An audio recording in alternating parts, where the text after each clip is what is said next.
আসসালামু আলাইকুম, সবাই কেমন আছেন? আশা করি ভালো আছেন। জামাল ইলেকট্রিশিয়ান পেজে স্বাগতম। দেখতে পাচ্ছেন আজকে একটি বিল্ডিং এ চলে আসলাম।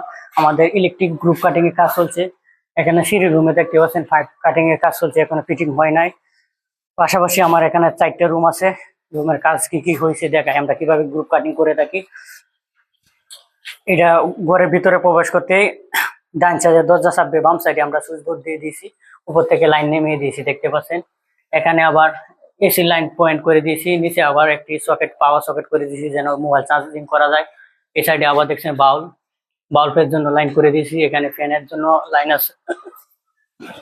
এই সাইডে আবার দেখতে পাচ্ছেন এখানে টিভির জন্য লাইন করে দিয়েছি। এখানে বোর্ড এখনো বোয়ানি হয়নি, আমাদের কাজ রানিং চলছে। আবার পাশাপাশি একটা রুম আছে দেখতে পাচ্ছেন, এই রুমের কাজ কি করছি দেখাই। সেম সিস্টেম এইভাবে এসির জন্য পয়েন্ট করে রেখেছি, নিচে একটি পাওয়ার সকেট করে রেখেছি।